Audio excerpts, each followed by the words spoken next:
దేవుని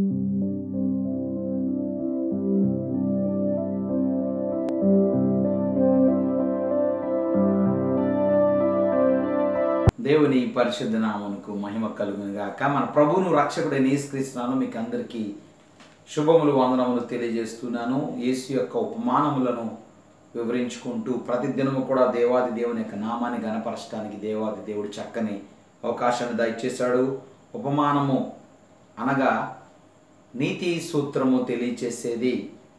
దీనిని ఆధ్యాత్మిక సత్యాలతో జోడించి చెప్పేది ఉపమానము. కాబట్టి ఈ దినము విత్తువాని గురించిన ఉపమానము మనం చూడబోతున్నాం. విత్తువాడు అనగా విత్తనాలు చల్లే ఒక రైతును మనం సాదృశ్యంగా తీసుకుంటూ ఉన్నప్పుడు ఆ విత్తువాడు ఎలాగైతే ఆ తోటలోనికి లేక పొలంలోనికి విత్తనాలు తీసుకుని వెళ్ళి చల్లటం అనేది మనం చూస్తూ ఉంటాం. అయితే యేసు ప్రభు ఇక్కడ విత్తనము వాక్యముతో పోల్చబడింది. దేవుని యొక్క వాక్యము సెలవిస్తున్నది. ఇక్కడ 4 రకాలైన విత్తనాల గురించి మనం చూస్తాం. అయితే దేవుని యొక్క వాక్యము గురించిన ఒక మాట మనం చూడగలిగినట్లయితే మరి ఈ 4 ప్రదేశాల్లో కూడా వాక్యం విత్తబడింది కదా అని ఒక ఆశ్చర్యం కలగవచ్చు. కానీ ఇది మనం వివరిస్తూ ఉండగా మనకు అర్థమవుతుంది. యెషయా గ్రంథము 55వ అధ్యాయములో మనం చూస్తుంటే 11వ వచనములో దేవుని యొక్క వాక్యము యొక్క గురి, దేవుని యొక్క వాక్యం యొక్క ఉద్దేశము, దేవుని యొక్క వాక్యము దేన్ని సఫలం చేస్తుందో అనేది ఇక్కడ వ్రాయబడి ఉన్నది. అలాగే నా నోట నుండి వచ్చు వచనము ఉండును, నిష్ఫలముగా నా యొద్దకు మరలక అది నాకు అనుకూలమైన దాన్ని నెరవేర్చును, నేను పంపిన కార్యమును సఫలము చేయను. దేవునికి స్తోత్రం. దేవుని యొక్క వాక్యము అది బయలు వెళ్ళి నిష్ఫలముగా అంటే వ్యర్థముగా అది తిరిగి రాదు, కానీ నేను పంపిన కార్యమును సఫలం చేస్తాను. దేవునికి స్తోత్రం. కాబట్టి దేవుని యొక్క వాక్యం యొక్క ఉద్దేశం ఏమిటంటే ఆ కార్య సిద్ధి మన జీవితాల్లో కలుగు చేస్తుంది. తెసలోనిక సంఘం గురించి కూడా మాదిరి కలిగిన సంఘం అని పౌలు చెప్తున్నాడు. దానికి గల కారణం ఏమిటంటే దేవుని యొక్క వాక్యం బయలుపరచబడిన ప్రతిసారి కూడా వారు ఇది మనుషుల మాటలు అని ఎంచక ఇది నిజముగా ఉన్నట్లుగా వారు దాన్ని భావించారు. ఆ వాక్యమే వారి జీవితాల్లో కార్యసిద్ధి కలుగు చేసింది, కార్యాన్ని సిద్ధింపజేసింది అనే విషయము అర్థమవుతుంది. కాబట్టి ఇక్కడ మనం చూస్తుంటే లూకా సువార్త 8వ అధ్యాయములో 5వ వచనం నుంచి 8వ వచనం వరకు విషయాన్ని చూస్తున్నాం. 4 రకాలైన ప్రదేశాల్లో విత్తనాలు చల్లబడినవి. అలాగే దాని యొక్క భావం 11వ వచనం నుంచి 15వ వచనం వరకు ఉన్నది. అయితే అదంతా కూడా చదివే సందర్భం కాదు, కానీ దీన్ని నేను మీకు బోధిస్తాను లేక వివరిస్తాను. జాగ్రత్తగా చూడండి. మొట్టమొదటిగా మనం చూస్తూ ఉన్నట్లయితే ఆ యొక్క భాగాన్ని నేను చదువుతున్నాను, భావం మాత్రం మనం చదవకుండా నేను వివరిస్తాను. అది మీరు అర్థం చేసుకోవాలని నేను మనవి చేస్తున్నాను. లూకా సువార్త 8వ అధ్యాయంలో 5వ వచనం నుంచి చదువుతున్నాను. విత్తువాడు తన విత్తనములు విత్తుటకు బయలుదేరును. అతడు విత్తుచుండగా కొన్ని విత్తనములు త్రోవ ప్రక్కన పడి ఉండెను గనుక ఆకాశ పక్షులు వాటిని మింగివేసెను. మరికొన్ని రాతి నేలను మొలచి చెమ్మలేనందున ఎండిపోయిను. మరికొన్ని ముండ్ల పొదలలో నడుమ పడిను. ముండ్ల పొదలు వాటితో మొలచి వాటిని అణచివేసెను. మరికొన్ని మంచి నేల పడెను. అవి మొలచి నూరంతలుగా ఫలించేను. నన్ను ఈ మాటలు పలుకుచు వినుటకు చెవులు గలవాడు వినుగా కానీ బిగ్గరగా చెప్పిన. దేవునికి స్తోత్రం. కాబట్టి విత్తువాడు ఆ విత్తనాలు చల్లుతూ వెళ్తూ ఉన్నప్పుడు అవి 4 రకాలైన ప్రదేశాల్లో ఇవి పడినవి. కాబట్టి విత్తనము వాక్యంతో పోల్చబడింది. ఈ యొక్క పొలము మానవుని యొక్క హృదయంతో పోల్చబడింది. కాబట్టి ఇక్కడ 4 రకాలైన విత్తనాలు. మొట్టమొదటిది త్రోవ ప్రక్కన పడిన విత్తనాలు. త్రోవ ప్రక్కన పడిన విత్తనాలు ఏమవుతాయి మనకు తెలుసు. త్రోవలో వేస్తే ఏమవుతాయి, మనం అదే ఒక నడిచే ప్రదేశం అనుకోండి. ఉదాహరణకు మనకు బాగా అర్థం కావాలంటే కొంతమంది అరటిపండు తినేసి త్రోవలో పడేసినప్పుడు చూసుకోకుండా నడిస్తే ఏమవుతాం, పడిపోతాం కదా. అలాగే ఇక్కడ ఏమైందంటే త్రోవ ప్రక్కన కొన్ని విత్తనాలు పడినప్పుడు అవి త్రొక్కబడిన వంట ఆకాశ పక్షులు మింగివేసింది. కాబట్టి తొక్కబడినవి కొన్ని ఆకాశ పక్షులు వచ్చి వాటిని ఎత్తుకుని పోయినవి. ఇది 11వ వచనం నుంచి 15వ వచనం వరకు ఉన్నది. అయితే నేను దాన్ని వివరిస్తాను. అదేమిటనంటే వీరు ఎలాంటి వారు, వీరు ఎటువంటి మనస్తత్వం కలిగిన దేవుని యొక్క శ్రోతలు, లేకపోతే వాక్యం వినే విధానం ఏమిటంటే, గమనించవలసిన విషయము ఈ 4 రకాలైన ప్రదేశాల్లో విత్తనం విత్తబడుతున్నప్పుడు నలుగురు కూడా విన్నారు. అదే ఇక్కడ మనం కూడా చూస్తున్నాం కదా. వినుటకు చెవుల గలవాడు వినుగాక అని బిగ్గరగా చెప్పాడు యేసు ప్రభు గారు. మొట్టమొదటిది, వీరు ఎలా ఉంటారంటే త్రోవ ప్రక్కన పడిన వారు, వినువారు కానీ నమ్మి రక్షణ పొందకుండానట్లుగా నమ్ముతారు, వింటారు. వినడం అనేది కామన్గా 4 ప్రదేశాల్లో ఉంటుంది. వింటారు, అవును కదా ఇలాగ నేను చేయాలని దేవుని యొక్క వాక్యాన్ని నమ్ముతారు.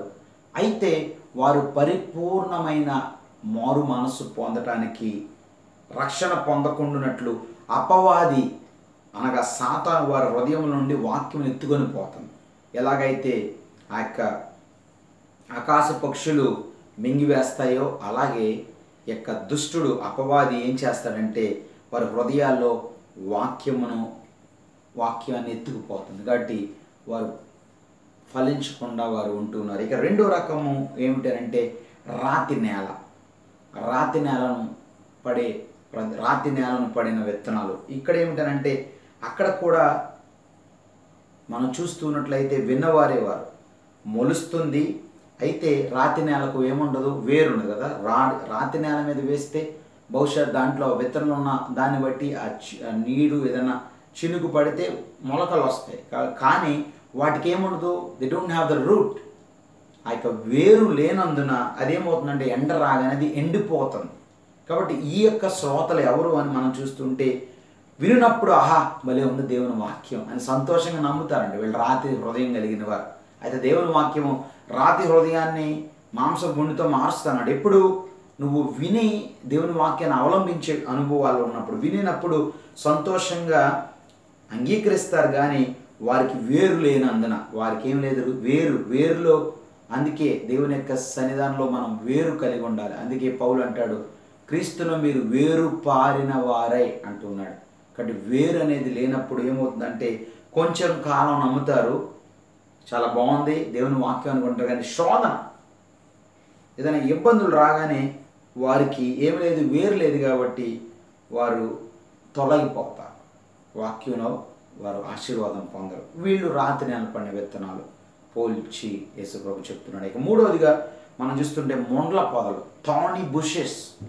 కానీ కొన్నంట ఆ యొక్క ముళ్ళ పొదల్లో పడినాయండి. ముళ్ళ పొదల్లో పడినప్పుడు అది భూమి మీదే కాబట్టి ఆ ఉన్న ప్రదేశాన్ని బట్టి ఆ యొక్క చినుకు పడుతుంది.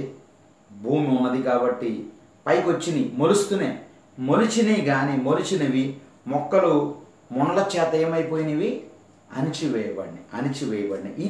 దీనికి యేసు ప్రభు చెప్పిన ఉదాహరణ ఏంటంటే వింటారు, వీళ్ళు కూడా వింటారు.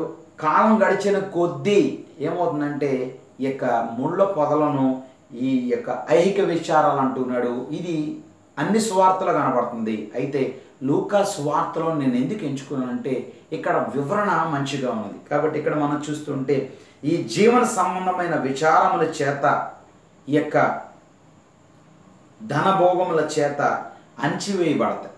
ఈ జీవన సంబంధమైన విచారములు, ఐహిక విచారాలు అనొచ్చు. జీవన సంబంధమైన విచారాలు, ఏమి తినాలి, ఏమి త్రాగాలి, ఏమి ధరించుకోవాలనే ఈ విచారాలు ఏం చేస్తాయంటే ఈ యొక్క ధనభోగము చేత అణచివేయబడి పరిపక్వం చెందరు. అంటే వారు పరిణితి చెందరు. పండును మనం చూస్తున్నప్పుడు అది పచ్చగా ఉన్నప్పుడు అది తినడానికి అనువుగా ఉండదు, రుచిగా ఉండదు.